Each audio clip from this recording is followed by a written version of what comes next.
Wichita State News. I'm Emily Kemp, and this week I'm going to be discussing how the weather affects UV sunlight intake. So, vitamin D is a derivative of cholesterol, and here's the structure of cholesterol. And these are the 4 different forms of vitamin D. The one farthest away from me is ergosterol, and it is a provitamin D2, and this is found in plants. This next structure right here is ergocalciferol, and that is also found in plants, or also known as vitamin D2.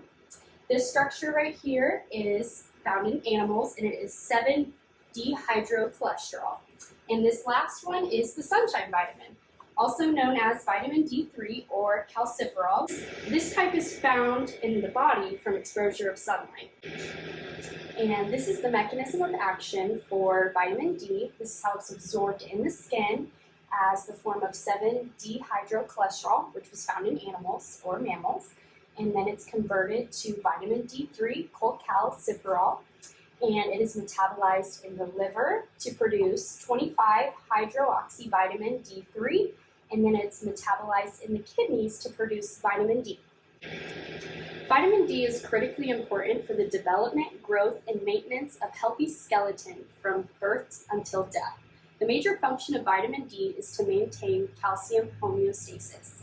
The recommended amount of intake for vitamin D is, in infants about 0 to 12 months, is 10 micrograms, in children and teens 15 micrograms, adult ages 18 to 70 15 micrograms, and adults over 70 20 micrograms, and then pregnant or breastfeeding women needs about 15 micrograms. Not getting enough vitamin D can result in a vitamin D deficiency.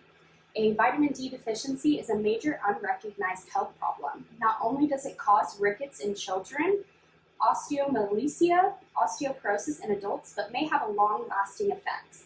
Chronic vitamin D deficiency may have some serious adverse consequences, including risks of hypertension, multiple sclerosis, cancers of the colon, prostate, breast, and ovary, and type 1 diabetes.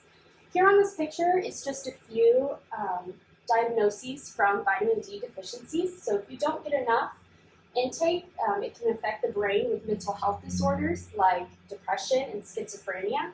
It affects the circulatory system by the hypertension or coronary heart disease. It affects muscles just to make them weak, and you'll have aches. Your respiratory system, you could have asthma and be wheezing more. Your pancreas will lead to insufficient amount of insulin, and that results in type 1 diabetes. And in your bone is rickets and osteoporosis. And these can also result in Crohn's disease, multiple sclerosis, rheumatoid arthritis, cancer, influenza, and tuberculosis. Lastly, I'd like just to go over the weather one more time. Wednesday, Thursday, Friday, Saturday, and Monday will be good days just to go outside for at least 10 minutes, get some of that vitamin D. And Sunday, Tuesday, and Wednesday, when it's rainy or cloudy, is a good day just to take some supplements of vitamin D, which you can get those at your local Walmart. And lastly, I just want to say vitamin D prevents diseases, supports mental health, and can be obtained through other food sources. Thank you for coming.